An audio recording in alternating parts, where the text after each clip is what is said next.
ওরে দুনিয়ার মানুষ, কুকুরটাও মালিক চিনল, আর আমরা আশরাফুল মাখলুকাত মানুষ হইয়া আমার মালিককে চিনলাম না।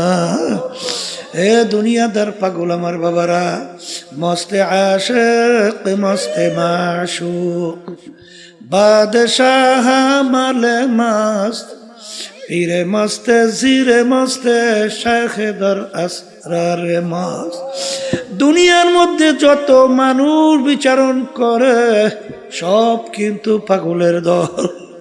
কেউ বা বেশি বেশি টাকা পয়সা কামাই করার জন্য পাগল, কেউ বা বেশি বেশি সম্পদ কামাই করার জন্য পাগল, কেউ বা সুন্দর বাড়ি গাড়ি করার জন্য পাগল, কেউ বা পীর মুফতি মুহাদ্দিস হওয়ার জন্য পাগল, কেউ বা সভাপতি সেক্রেটারি হওয়ার জন্য পাগল, কেউ বা বাজান ও সুন্দরী মেয়ে বিবাহ করার জন্য পাগল।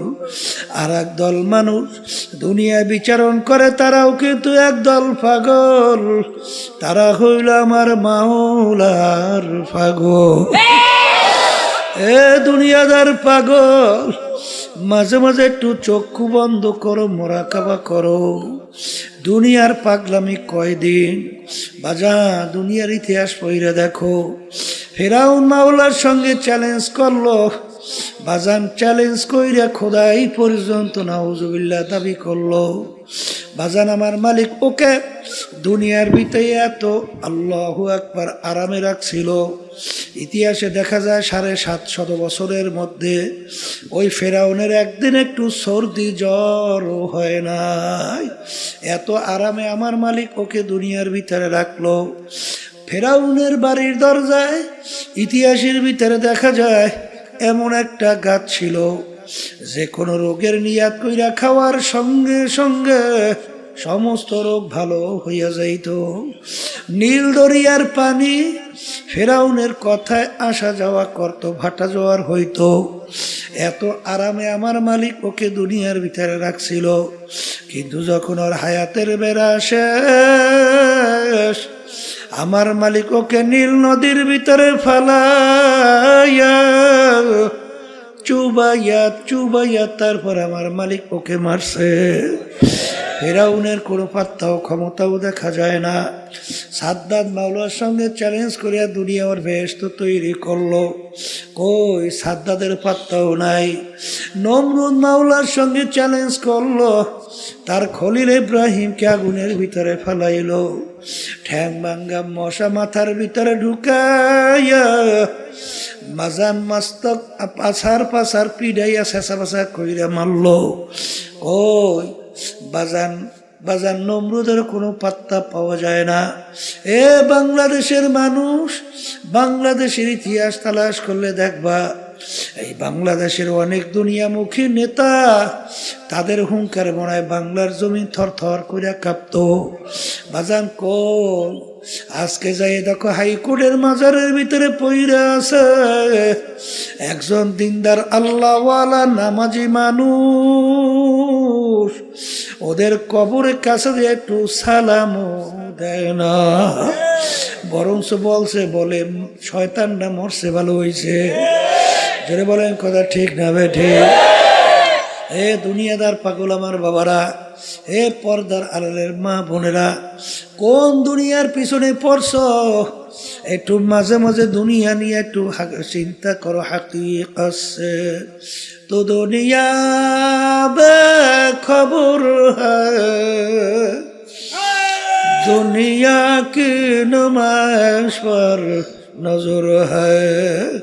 বাজান আল্লাহ রসুল সাল্লাল্লাহু আলাইহি ওয়াসাল্লাম দুনিয়া এবং দুনিয়ার ক্ষমতা, দুনিয়ার সম্মান, দুনিয়ার যত সম্পদ, এই ব্যাপারে আল্লাহর হাবিব বলেন আর দুনিয়া জিফাতুন ওয়া তালিবুহা কিলা, দুনিয়াটা হলো একটা মরগের মতো। এ বুদ্ধিমান আমার বাবারা, এ পর্দার আড়ালের মা বোনেরা, বাজান একটা মরগের কি মূল্য আছে? কোনো মূল্য তো নাই, বরঞ্চ ফালাইয়া দেওয়ার জন্য ব্যস্ত। আল্লাহর হাবিব বলেন, দুনিয়া এবং দুনিয়ার ভিতরে যত সম্পদ, আল্লাহর হাবিব বলেন একটা মরগের মতো, এর পিছনে যারা পড়বে আখিরাতের স্থায়ী জিন্দেগি ধ্বংস করবে। আল্লাহর হাবিব সাল্লাল্লাহু আলাইহি ওয়াসাল্লাম বলেন, ওইগুলা হইল কুকুরের দল। এই জন্য বাগান সাহাবায়ে কেরামদের ইতিহাস পড়লে দেখবেন, আল্লাহর হাবিব সাল্লাল্লাহু আলাইহি ওয়াসাল্লাম ইতিহাস পড়লে দেখবেন, কাফেরেরা যখন দেখলো আরে আল্লাহর হাবিব সাল্লাল্লাহু আলাইহি ওয়াসাল্লাম কোনো ক্রমই তাদের অন্যায়ের প্রতিবাদে চুপ থাকে না, বরঞ্চ বিভিন্ন কায়দার লোক সব তার কাছে জড়ো হয়। কাফেররা একত্রিত হইয়া পরামর্শ কইরা আল্লাহর হাবিবের কাছে 3টা প্রস্তাব নিয়ে গেল। 1 নম্বর প্রশ্ন, মুহাম্মদ সাল্লাল্লাহু আলাইহি ওয়াসাল্লাম, তুমি এক আল্লাহর উপরে ঈমান আনার দাওয়াত দাও, এতে আমাদের জন্য কোনো সমস্যা নাই। বর্তমানেও কিন্তু দেখবেন এক শ্রেণী ইহুদি নাসারা খ্রিস্টান, ওরা কিন্তু আপনার ধর্মকর্ম পালন করার কোনো সমস্যা নাই, কিন্তু রাষ্ট্রীয় ব্যাপারে নজর রাখলে চোখ ঘুরতে উঠাইয়া দেয়। জোরে বলেন কথা ঠিক না বেঠিক? কারণ আজীবন তোমরা গোলাম থাকবা, কেন তোমরা আবার রাজাগিরি করতে যাবা?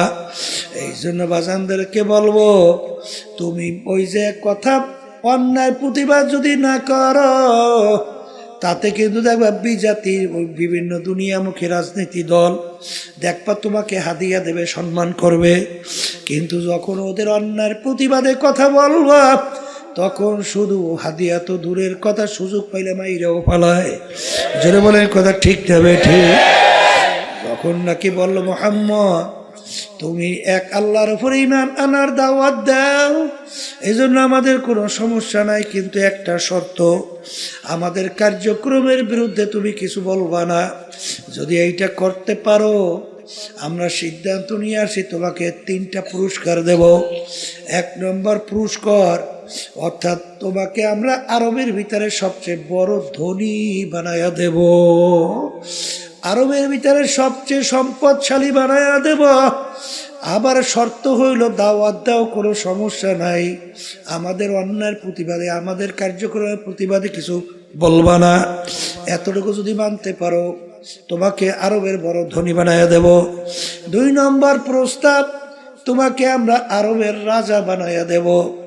অর্থাৎ আজকে একটু মেম্বার চেয়ারম্যান হওয়ার জন্য, এমপি হওয়ার জন্য কতবার যে ইমান বিক্রি করে, কিন্তু আল্লাহর হাবিবকে প্রস্তাব দিল, তোমাকে আমরা আরবের নেতা বানায়া দেব। 3 নম্বর প্রশ্ন, আরবের সবচেয়ে সুন্দরী মেয়েটা তোমার জন্য বিবাহের ব্যবস্থা করব। এক শর্ত হলো, এক আল্লাহর উপরে ঈমান আনার দাওয়াত দাও, এই জন্য আমাদের কোনো সমস্যা নাই, কিন্তু আমাদের কার্যক্রমের বিরুদ্ধে তুমি কিছু বলবা না। এতটুকু যদি মানতে পারো, এই 3 প্রস্তাব, আল্লাহ রাসূল সাল্লাল্লাহু আলাইহি ওয়াসাল্লাম এই প্রস্তাব মানছে? মানে তো নাই, বরঞ্চ বলে কাফেররা, শোন, তোরা আমাকে আরবের নেতা বানাবি, ধনী বানাবি, সুন্দরী মেয়ে বিবাহ দিবি, কিন্তু সৈন্যরা,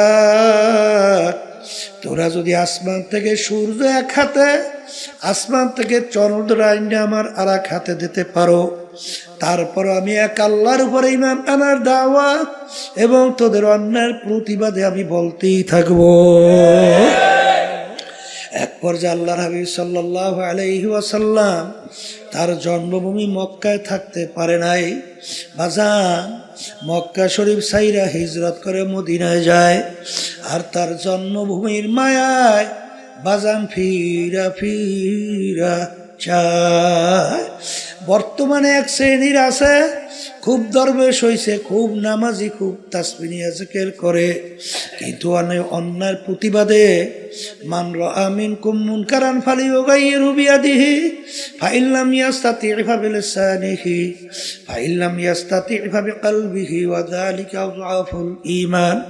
আল্লাহ নবী সাল্লাল্লাহু আলাইহি ওয়াসাল্লাম বলেন, অন্যায়ের প্রতিবাদে তোমার যদি শক্তি থাকে অন্যায়কে হাত দিয়ে ফিরাইয়া দাও, ওই পরিমাণ যদি শক্তি না থাকে মুখ দিয়ে বইলে অন্যায়কে ফিরাও, ওই পরিমাণ যদি শক্তি না থাকে মনে মনে পরিকল্পনা করতে থাকো কিভাবে অন্যায়কে ফিরানো যায়। এখানে কিন্তু অর্থ করে মনে মনে ঘৃণা করো, এটা সম্পূর্ণ একটা অযৌক্তিক ব্যাখ্যা। কারণ আগে বললাম ফিরাও, এখন মনে মনে ঘৃণা করো, এই শব্দটা কোথার থেকে আসলো? ফালিও গাইর হু বিয়াদিহি ফাইল্লাম ইয়াস্তাতি এভাবে লিসানিহি ফাইল্লাম ইয়াস্তাতি এভাবে কলবিহি ওয়াযালিকা যাফুল ঈমান। ঈমানের সঙ্গে সম্পর্ক। বাজারে এক শ্রেণীর দরবেশ 24 ঘন্টা ইবাদতে লিপ্ত, তাহাজ্জুদে কামাই নাই। এই জন্য এক আল্লাহর ওলি বলেন, बुजुर्गी की नहीं हमको जरूरत, गुलाम अपना बना ले आए खुदाया। এ আমার মালিক, আমার বুজুর্গি দরবেশি লাগবে না, তুমি দয়া মায়া করে তুমি আমাকে তোমার গোলাম হিসাবে কবুল করে নাও। আল্লাহর হাবিবকে বললেন 3টা প্রস্তাব। আরবের বড় ধনী বড় নেতা, বাজান সুন্দরী মেয়ে বিবাহ। আল্লাহর হাবিব তো মানলেনই না, বরঞ্চ তার মক্কা জন্মভূমি ছাড়লেন, মদিনায় গেলেন। বাজান জন্মভূমির মায়ায় মক্কায় ফিরা ফিরা তাকাইলেন। ঠিক আমার বাজানদেরকে বলবো, আমরা যারা নায়েবে রাসূল দাবি করি, আল উলামা ওয়ারাসাতুল আম্বিয়া, নবী কিন্তু নাই, কোনোদিন আসবে না। আমরা হইল নবীর নায়েব, আমরা হইল নবীর ওয়ারিস, এলেমের ওয়ারিস কিয়ামত পর্যন্ত থাকবে। বাজান মা আতাকুমুর রাসূলু ফাখুযুহু ওয়া মা নাহাকুম আনহু ফান্তাহু। আল্লাহ রাবি যা কিছু নিয়ে আসছেন পুরাপুরি আঁকড়াইয়া ধরা লাগবে, যার থেকে নিষেধ করছেন পুরাপুরি ফেরা লাগবে। এই জন্য আমার ভাইদেরকে বলবো, আল্লাহর হাবিব সাল্লাল্লাহু আলাইহি ওয়াসাল্লামের মৌলিক 4টা কাজ ছিল। যারা বলেন কয়টা? 1 নম্বর মুখস্থ করেন দাওয়াত, 2 নম্বর মুখস্থ করেন তালিম, 3 নম্বর মুখস্থ করেন তাজকিয়া নফস, 4 নম্বরে জিহাদ। বাজান দাওয়াতও লাগবে, তালিমও লাগবে, তাজকিয়া নফসও লাগবে, জিহাদও লাগবে। দিন কিন্তু পরিপূর্ণ, বাড়তি কমতি আর কোনো দিক নাই, আর আসবেও না, পরিবর্তনও হবে না। আমার আব্বাজান রহমাতুল্লাহ আলাইহি চরমনায় জমিনে ঘুমায় আছেন। আমার আব্বাজান বলতেন, বাজান রে, আমার মালিক বলছেন, ওয়ালা তামুতুন্না ইল্লা ওয়া আনতুম মুসলিমুন, খবরদার তোমরা মুসলমান না হইয়া কেউ মরিও না। মুসলমান কাকে বলে? বুয়াদ গরদান নেহাদান এনানে খোদ বাদস্তে খাজাদাদার। ঘোড়ার মুখে যখন লাগাম লাগায়, লাগাম লাগাইয়া যখন লাগাম সাওয়ারি হাতে ছাড়ে, ঘোড়ার নিজের ব্যক্তিগত বুদ্ধি চালাকি আর চলবে না। সাওয়ারি যেভাবে চালায় ওইভাবে চলার নামই হলো লাগাম লাগানো। এ কবরের যাত্রীরা, হে পর্দার আড়ালের মা বোনেরা, আমরা মুসলমান কালিমা পড়ছি লা ইলাহা ইল্লাল্লাহু মুহাম্মাদুর রাসূলুল্লাহ, লা মাতলুবা ইল্লাল্লাহ, লা মাহবুবা ইল্লাল্লাহ, লা মাশুকা ইল্লাল্লাহ, লা ইলাহা ইল্লাল্লাহু মুহাম্মাদুর রাসূলুল্লাহ। हर तमन्ना दिल से रुखसत हो गई, हर तमन्ना दिल से रुखसत हो गई, अब तो आजा अब तो खिलवत आ गई। ए दुनियादार पागल, কলব থেকে গায়রুল্লাহকে ফালাও, লা মাকসুদা ইল্লাল্লাহ, লা মাহবুবা ইল্লাল্লাহ। লা বইলা যখন ডান দিকে মাথা ঘুরাও, বাজান আল্লাহু আকবার। কারি ইব্রাহিম সাহেব রহমাতুল্লাহ আলাইহি তিনি বলতেন, বাজান যখন লা বইলা মাথা ডানে ঘুরাও তখন খেয়াল করো কলব থেকে সমস্ত গাইরুল্লাহকে ফালাইয়া দিতেছি। নাই নাই নাই, আমার পীরগিরি নাই, আমার মুহাদ্দিসগিরি নাই, আমার মুফতিগিরি নাই, আমার মুহতামিমগিরি নাই, আমার ইমামগিরি নাই, আমার খতিবগিরি নাই, আমার মেম্বারগিরি নাই, আমার চেয়ারম্যানগিরি নাই, আমার জমিদারগিরি নাই, বংশের গরম নাই, টাকার গরম নাই, শিক্ষার গরম নাই, নাই নাই নাই নাই, আল্লাহ বাদে কেহ মাবুদ নাই। হর তমন্না দিল সে রুখসাত হো গই, अब तो अब तो खलवत आ गई, फसाओ फतारा इदिन कशफल गुबारो, अफरसु तहतर जुल का महमारो। ए दुनियादार पागल আমার বাবারা, আজকে চক্ষু খোলা দুনিয়া আমি পরিচয় দেয় আমি পীর, কেউ পরিচয় দেয় আমি চেয়ারম্যান, আমি মেম্বার, আমি এমপি মিনিস্টার, আমি অমুক তমুক সমুক, আমি টাকার ক্ষম, আমি অমুক অমুক, আরে আমি অমুক বংশের, আমি মাতুব্বার, আমি সর্দার, আমি অমুক। এই পরিচয় কয়দিন দুনিয়াতে চলবে? যে কয়দিন চক্ষু দুইটা দুনিয়ায় খোলা থাকবে সেই কয়দিন পরিচয় চলবে। যেদিন তোমার বাড়ির পাশের মসজিদের মাইকে ঘোষণা হইতে থাকবে, বাড়িওয়ালা নাই রে বাড়ি,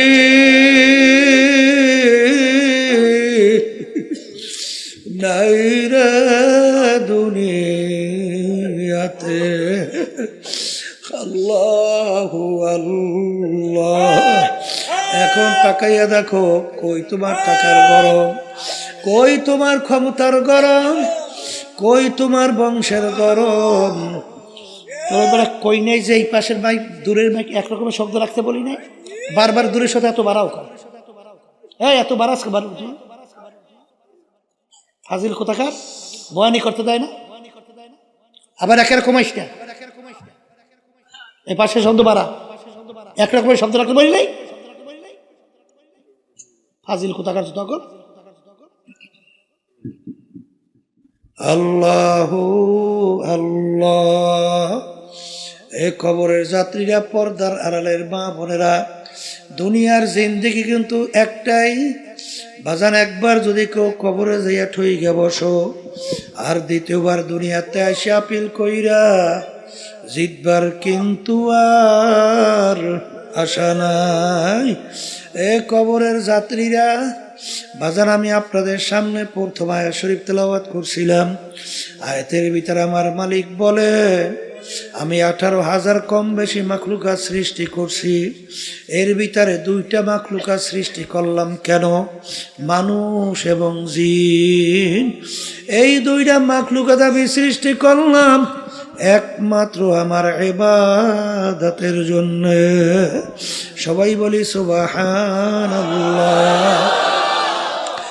এ কবরের যাত্রীরা, মালিক আমাদেরকে বানাইছেন তার ইবাদতের জন্য। এখন বলতে পারেন, হুজুর অন্যান্য মাখলুকাতগুলো আমার মালিক কেন বানাইলেন? আমার মালিক অন্য আয়াতে বলেন, ওয়া খুলিকা লাকুম মা ফিল আরদি জামিআ, অন্যান্য মাখলুকাতগুলো আমি বানাইছি তোমাদের জন্য। এ কবরের যাত্রীরা, এ পর্দার আড়ালের মা বোনেরা, বাজার সূর্য আমাদের মানুষের দরকার আছে না নাই? একটা মানুষ যদি দুনিয়ায় না থাকে সূর্যের কিন্তু কিছু আসে যায় না। বাজান গাছ আমাদের দরকার আছে না নাই? মাছ আমাদের দরকার আছে না নাই? গরু আমাদের দরকার আছে না নাই? একটা মানুষ দুনিয়ায় না থাকলে গরুর কিন্তু কিছু আসে যায় না, মাছের কিন্তু কিছু আসে যায় না, সব বানাইলেন মালিক আমাদের জন্য, আমাদেরকে মালিক বানাইলেন তার ইবাদতের জন্য। বাজান ইবাদত একটা আরবি শব্দ, বাংলা অর্থ হলো মালিকের হুকুম অনুযায়ী চলা। মালিকের হুকুম অনুযায়ী চলার নাম কি? এ আল্লাহর বান্দারা, পর্দা আলে মা বোনেরা, আমার মালিকের হুকুম প্রতিটা মানুষের ব্যক্তিগত জীবনে আছে না নাই? এ জোরে বলো, আছে না নাই? আমার মালিকের হুকুম প্রতিটা মানুষের বাজান পারিবারিক জীবনে আছে না নাই? বাজান সামাজিক জীবনে আছে না নাই? কামাইয়ের ব্যাপারে আছে না নাই? খরচের ব্যাপারে আছে না নাই? রাজনৈতিক জীবনে মনে হয় নাই? এখানেও আছে। এক শ্রেণীর বর্তমানে কিন্তু তারা বলে আমরা রাজনীতি করি না। হ্যাঁ, তবে মানব রচিত কুফরি তন্ত্র মন্ত্র এই রাজনীতি করি না এটা বললে ঠিক আছে। কিন্তু বাজান রে, আল্লাহ নবী সাল্লাল্লাহু আলাইহি ওয়াসাল্লাম তিনি কিন্তু রাষ্ট্রপ্রধান ছিলেন কি ছিলেন না? তিনি কোন নীতি আদর্শ অনুযায়ী রাষ্ট্র চালাইছে? কি আল্লাহর নীতি আদর্শ অনুযায়ী। এই কথা ঠিক না বেঠি? আল্লাহু আকবার। আল্লাহ রাব্বুল আলামিন বলেন যে আমি ইসলামের উপরে রাজি খুশি। এখন আমার কাছে একমাত্র গ্রহণযোগ্য নীতি আদর্শের নাম কি? ইসলাম। এই নীতি আদর্শ আল্লাহর হাবিব রাষ্ট্র পরিচালনা করছেন। সাহাবায়ে কেরাম রাষ্ট্রপ্রধান ছিলেন কি ছিলেন না? কিন্তু যারা আজকে নায়েব দাবি কইরা বলে আমরা রাজনীতি করি না, এই আল্লাহর বান্দারা ভালো কইরা বুঝা শুই না, তারপর বলা লাগবে। কারণ খোদা না কাজটা যদি এই কথা বলো তাহলে আল্লাহর হাবিবের এই কাজকে তুমি অস্বীকার করো। জোরে বলেন কথা ঠিক না বেঠিক? রাষ্ট্র পরিচালনার মধ্যে বাজান শত শত কোরআনুল কারীমের ভিতরে আয়াত আছে না? যদি রাষ্ট্রের ভিতরে তুমি এইটা বাস্তবায়ন না করো, এইটা বাস্তবায়ন করবে হিন্দুরা, খ্রিস্টান, অন্য বিজাতি। বাজান দরবেশি বুজুর্গি আমার মালিকের দরবারে কোনো দাম নাই। আল্লাহ রাব্বুল আলামিন তার রাসূলের উপর দিয়েছেন আবদুহু ওয়া রাসূলুহু। আগে আমার বান্দা, তারপর আমার রাসূল। জোরে বলেন কথা ঠিক না বেঠিক? সবচেয়ে বড় মর্তাবা, সবচেয়ে বড় সম্মান, এর বড় পদ হইল আবদিয়াতের দরজা। জোরে বলেন কথা ঠিক কিনা? এই জন্য আমার ভাইদেরকে বলবো, পর্দার আলেম মা বোনদেরকে বলবো, বাজান মালিক আমাদেরকে বানাইছে তার হুকুম অনুযায়ী চলা। এ কবরের যাত্রীরা, এ পর্দার আড়ালের মা বোনেরা, কোনো দলাদলি বুঝি না। তোমার কবরে তুমি যাবা, আমার কবরে আমি যাব। তোমার কবরের প্রশ্নের উত্তর তুমি দিবা, আমার কবরের প্রশ্নের উত্তর আমি দেব। কিন্তু ওয়ালা তামুতুন্না ইল্লা ওয়া আনতুম মুসলিমুন, খবরদার মুসলমান না হইয়া কেউ মরিও না। আল্লাহ না আমেরিকা, না লন্ডন সে গুলফাত, হামি মস্তে মদিনা কার খোদায়া। এ মুসলমান আমার বাবারা, পর্দার আড়ালের মা বোনেরা, দুনিয়ার যে কোনো প্রান্তে মানুষ থাকলে সেকেন্ডের মধ্যে যোগাযোগ করা যায়। আর তোমার আমার বাড়ির দরজায় আমার আম্মা ঘুমায়া রইল, আমার আব্বা ঘুমায়া রইল, আত্মীয় স্বজন ঘুমায়া রইল, কই আজ পর্যন্ত খবর দিতে পারে না, নেতেও কিন্তু পারলাম না। এই জন্য আমার বাজানদেরকে বলবো, আল্লাহ নবী সাল্লাল্লাহু আলাইহি ওয়াসাল্লাম তার অল্প বয়সে তার দাড়ি মোবারক পাইকে গেল, তার পিঠ মোবারক গুজা হয়ে গেল। সাহাবায়ে কেরাম বলে, আল্লাহর রাসূল এত অল্প বয়সে আপনার দাড়ি মোবারক কেন পাকলো, কেন আপনার পিঠ মোবারক গুজা হলো? আল্লাহ নবী বলেন, আমার সাহাবারা, আমি রাসূল যা দেখি তোমরা তো দেখো না। আমি রসুল যা জানি তোমরা তো জানো না, আমি রসুল যা শুনি তোমরা তো শোনো না। আরে যারা আমার উম্মতরা ঠিক মতো 5 ওয়াক্ত নামাজ পড়ে না, যারা আল্লাহর হুকুম রমজান মাসের রোজা রাখে না, যাদের উপরে হজ যাকাত ফরজ হওয়ার পরেও ঠিক মতো যাকাত দেয় না, আল্লাহর হুকুম পর্দা ফরজ ঠিক মতো পর্দা করে না, আরে সুন্নাত তরিকে চলে না, হারাম হালাল তমিজ কইরা খায় না, চলে না, তাদের ব্যাপারে আমার মালিক যে আযাবের ঘোষণা দিছে, যেই জাহান্নাম তৈরি করছে, ওই 1 সেকেন্ডের আযাব সহ্য করার শক্তি দুনিয়ার কোনো মানুষের না। আমার উম্মত কিভাবে জাহান্নামের আগুনের ভিতরে জ্বলবে, এই চিন্তায় চিন্তা আমি রসুলের দাড়ি পাইখা গেল, আমি রসুলের পিঠ গুজা হয়ে গেল। এ কবরের যাত্রীরা, আল্লাহর হাবিব কিন্তু তার নিজের চিন্তায় দাঁড়িয়েও ফাঁকে নাই, তার নিজের চিন্তায় পিঠ মোবারকও বুঝা হয় নাই। তোমার আমার চিন্তা আল্লাহর হাবিবের দাড়ি মোবারক পাইখা গেল, পিঠ মোবারক গুজা হয়ে গেল। আমার বাজানদেরকে বলবো, পর্দালে মা বোনদেরকে বলবো, কি যাত না বিষে বুঝিবে সে কিসে, কি যাত না বিষে বুঝিবে সে কিসে, কবু আসি বিষে ধ্বংসিনী যারে। বাজান তোমার আমার চেষ্টাও নাই, চিন্তাও নাই, এই জন্য চোখেও পানি নাই। ধরাকে সরা জ্ঞান মনে করো না, যা মনে করে তা করো, কিন্তু মনকে বুঝো রে মন, দুনিয়া কিন্তু থাকার জায়গা না, কেউ কোনোদিন থাকতে পারে নাই, কেউ কোনোদিন থাকতে পারবেও না। কিন্তু নাফরমান হইয়া যদি কেউ কবরে যাইয়া শুইয়া বসো, আরে আমার মালিক বলেন এই কবর কিন্তু আসল কবর থাকবে না, নাফরমানের কবরের ভিতরে জাহান্নামের আগুন এসে ভইরা যাবে। আল্লাহ আপনি আমাকে আমাদের সবাইকে মাফ কইরা দিন। আল্লাহ তোমার আমার চিন্তাও নাই, চেষ্টাও নাই, এই জন্য চোখের মধ্যেও পানি নাই। কিন্তু ওসমান গনি রাদিয়াল্লাহু তাআলা আনহু ইতিহাস পড়লে দেখবে, অনেক সময় কবর দেখলে এমন ভাবে অজরে কান্না শুরু করতেন, কানতে কানতে দাঁড়ানো অবস্থায় ঠাস করে বইসা পড়তো। লোকেরা বলে আমির, কবর দেখলে এরকম কেন আমি অস্থির হইয়া? তিনি বলে, ও আমার সাথীরা, আখিরাতের যে কয়টা ঘাটি, তার 1 নম্বর ঘাটি হইল কবর। এই কবরে যার সঙ্গে ভালো ব্যবহার হবে, সামনের ঘাটিতেও ভালো ব্যবহারের আশা করা যায়। এই জন্য আমি কবর দেখলে সহ্য করতে পারি না।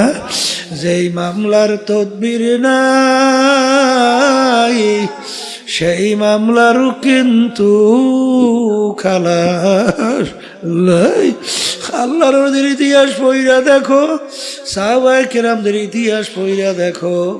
বাজান ওমর ফারুক রাদিয়াল্লাহু তাআলা আনহু, মাওলার ভয়, তার আযাব ও গজবের ভয়, কানতে কানতে গাল মুবারকের ভিতরে 2টা কালো দাগ পড়ছিল। লোকেরা বলে আমির, ঔষধ লাগান ভালো হবে। তিনি বলে, আমার সাথীরা, কিয়ামতের ময়দানে মালিক যখন জিজ্ঞাসা করবে, ওমর কি আমল নিয়া, বলবো মালিক তোমার ভয়, তোমার জাহান্নামের ভয়, তোমার আযাব ও গজবের ভয়। কানতে কানতে গালে দাগ পরে নিয়ে আসছি। বাজার এই ওমর ফারুক রাদিয়াল্লাহু তাআলা আনহু ইতিহাস পড়লে দেখবা রাস্তা দিয়ে হাঁটতেন, ভেজা কুটা নাড়া হাতের ভিতরে উঠাইয়া তাকাইয়া তাকাইয়া দুই চোখের পানি ফালাইয়া কান্দে আর বলে ফেজা কুটা নারা তুই আমার চেয়ে অনেক ভালো, তোর কোনো হিসাব নাই, নিকাশ নাই, বেহেশত নাই, জাহান্নামও নাই, কিন্তু আমি ওমর মানুষ, আমার মালিকের সামনে দাঁড়াইয়া হিসাব দেওয়া লাগবে। এ ফেজা কুটা নারা তুই আমার চেয়ে অনেক ভালো। যেই মামলার তদবি নাই তার কিন্তু খালাস নাই। আল্লাহর ওলিদের ইতিহাস পড়লে দেখব তারা কাঁদতে কাঁদতে আমার মাওলার কবরে চলে গেল। বাজান কোন দুনিয়ার পিছনে পড়ছ? দুনিয়া কিন্তু ফাঁকি, দুনিয়া কিন্তু ফাঁকি। পিছনের দিকে তাকাইয়া দেখো, ল্যাংটা দৌড়দৌড়ি করছিলাম, মনে পড়ে কি পড়ে না? ওদিকে এখন আয়নার সামনে যখন চেহারার দিকে তাকাই দেখি কাঁচা দাড়িগুলো পাইকা সাদা হইয়া গেল, আখারে দাঁতগুলা পইরা বোকরা হইয়া গেল। আরে এখন লাঠি নিয়ে অনেকে ঠ্যাক দিয়ে হাঁটা লাগে। এরকম করতে করতে একদিন ঘোষণা হবে আরে বাড়িওয়ালা আর বাড়িতে নাই।